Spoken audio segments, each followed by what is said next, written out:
एकीकडे थंडीचा कडाका वाढलाय, पण नगरपालिकेच्या निवडणुकीमुळे रण तापलेलं आहे. अलिबाग ही रायगड जिल्ह्याची राजधानी आहे आणि राजधानी शहर आहे. आणि या शहराच्या निवडणुकीमध्ये 10 प्रभाग आहेत आणि 20 उमेदवार नगरसेवक आपल्याला निवडून द्यायचे आहेत, एक नगराध्यक्ष. आज आपल्यासोबत भाजपाचे अलिबाग शहर अध्यक्ष आणि प्रभाग 7चे उमेदवार ॲडव्होकेट अंकित बंगेर आहेत. आपण जाणून घेणार आहोत त्यांच्याकडून कशी परिस्थिती आहे सध्या आणखीची निवडणुकीची. नमस्कार, मी ॲडव्होकेट अंकित श्रीनिवास बंगेरा. मी या अलिबाग नगर परिषद 2025च्या निवडणुकीमध्ये प्रभाग क्रमांक 7B मध्ये उमेदवारी अर्ज दाखल केला आहे.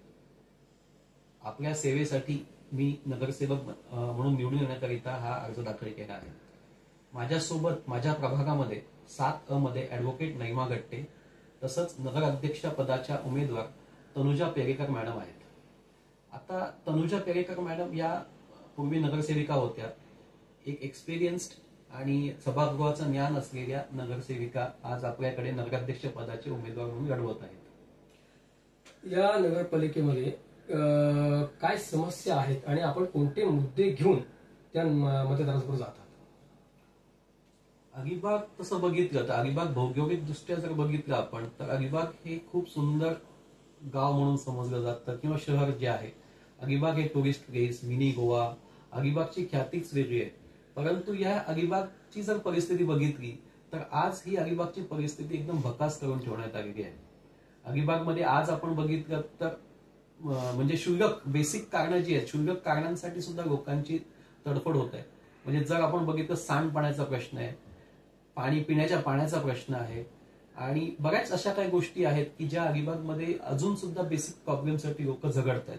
तर ह्या सगळ्या गोष्टींसाठी मूलभूत ज्या गोष्टी आहेत या सगळ्या गोष्टींचा विचार करून या अलिबाग शहराचा विकास व्हावा याकरिता आम्ही भाजप म्हणून या रिंगणात उतरलेलो आहोत.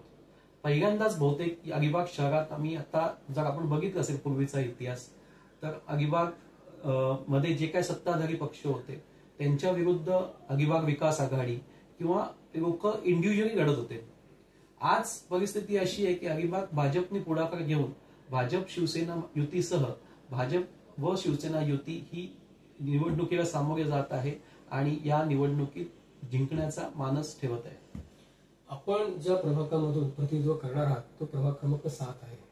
इथे तुम्हाला काय समस्या जाणवतात आणि इथे तुमचा मतदारांचा प्रतिसाद तुम्हाला कसा मिळतो? आता प्रभाग क्रमांक 7 जो आहे या प्रभाग क्रमांक 7 जर बघितला आपण तर हा शहरातला मध्यभाग आहे. तसंच हा प्रभाग क्रमांक 7 हा समुद्राला लागून आहे. म्हणजे त्यातला काहीचा भाग समुद्राला चिटकून आहे आणि दुसरा जो भाग आहे हा समुद्राच्या जवळ आहे. बहुतांश 7 मधला प्रभाग हा CRZ मध्ये येतो. बहुतांश जो महत्वाचा भाग जो आहे हा CRZ मध्ये येतो. त्याच्यामुळे तिकडे उंच बिल्डिंग किंवा उंच डेव्हलपमेंट अजून झालेली नाहीये. दुसरा महत्वाचा प्रश्न जो प्रभाग क्रमांक 7 मध्ये आहे की सांडपाणी जो निचरा आहे हा जो पारंपरिक पद्धतीने केला जातो, शोषखड्डा आणि जो काय त्या पद्धतीने चालू आहे आणि ज्याच्यामुळे त्याचं ओव्हरफ्लो होणं, जिथे बिल्डिंग झाल्या आहेत तिथून ते रस्त्यावरती पाणी येणं, अशा प्रकारच्या ज्या समस्या आहेत त्याला तोंड देणं गरजेचं आहे. कारण त्याच्यातनं मच्छर वाढ किंवा बाकीच्या गोष्टी आहेत. दुसरी महत्वाची गोष्ट म्हणजे जी आहे की पूर्वी जे अलिबाग होतं की जिथे विहिरी होत्या, विहिरीचं पाणी असायचं, आज विहिरी दूषित झाल्यात या सगळ्या बिल्डिंग आणि टाक्या, शोषखड्डे याच्यामुळे. पण पाणी जे आहे म्हणजे पाणी सप्लाय म्हणतो आपण इथे, म्हणजे आज म्हणतो आपण अलिबाग मधला जो नागरिक आहे बहुतांश नवरा बायको दोघंही हे कामावर जाणारी लोक असतात आणि त्यामध्ये जर आपण बघितलं तर अलिबागचा पाणी पुरवठा फक्त अर्धा तास सकाळी किंवा 1 तास सकाळी किंवा 1 तास संध्याकाळी. या वेळेमध्ये एखादा नवरा बायको असतील, हजबंड वाईफ असतील जे दोघंही नोकरीला जातात त्यांना घरी पाणी भरून ठेवणं, या सगळ्या गैरसोयीच्या गोष्टी आहेत. त्यामुळे पहिला जे हे असणार याच्यामध्ये की अलिबागमध्ये 24 तास पाणी सप्लाय झालं पाहिजे, यासाठी आम्ही खूप सारे प्रयत्न करणार आहोत. आपण निवडून आल्यानंतर तुम्ही अशी काही विकासाचे मुद्दे किंवा विकासाची काही आश्वासनं मतदारांना देताय का, दिलेली आहेत का? या निवडणुकीमध्ये भाजप पक्ष निवडून आला आणि भाजप पक्ष सत्तेवरती आला तर भाजप पक्षातर्फे या नगरपालिकेचा, या नगर परिषदेचा कायापालट करण्याचा आम्ही मानस ठेवत आहोत. आज आपण बघितलं तर भारतात म्हणजे आपल्या देशामध्ये केंद्रात भाजपची सत्ता आहे, राज्यात भाजपची सत्ता आहे आणि ही जी विकासाची गंगा आहे ती विकासाची गंगा अलिबाग नगर परिषदमध्ये आणण्यास पूर्णपणे सोपं जाईल व सहज जाईल. जास्तीत जास्त निधी या नगरपालिकेसाठी या नगर परिषदसाठी वळवण्याचा प्रयत्न किंवा आणण्याचा प्रयत्न आम्ही करू शकतो आणि सक्सेसफुली आणू शकतो असं आम्ही म्हणतो. कारण हे आम्ही हक्काने का सांगू शकतो जनतेला, कारण केंद्रात भाजप आहे आणि राज्यात सुद्धा भाजप आहे. जर नगर परिषदेवरती भाजपचा झेंडा फडकला तर ह्या सगळ्या गोष्टी खूप सोप्या होऊन जातील. आज आपण एकटं नगर परिषद बघितली अलिबाग, तर त्याचं उत्पन्न, त्याचा खर्च, या सगळ्या गोष्टीतनं सगळं मॅनेज होणं किंवा सगळ्या गोष्टीचं डेव्हलपमेंट होणं खूप कठीण आहे. तर यासाठी काळाची गरज आहे की भाजपचे उमेदवार आणि भाजपची सत्ता या नगर परिषदेवरती येणं हे खूप गरजेचं आहे. आपण निवडणुकीच्या माध्यमातून मतदारांना काय आवाहन करणार? मी एक ऍडव्होकेट म्हणून काम करतो. एखादं नगरसेवकचं पद, नगराध्यक्षाचं पद असेल, हे सत्ता नव्हे, हे लोकांच्या सेवेसाठी असणारं पद आहे. आज मी बहुतांश लोकांची सेवा करताना ऍज अ ऍडव्होकेट म्हणून सुद्धा माझ्या असं लक्षात येतं की लोक म्हणतात की आम्हाला बदल पाहिजे.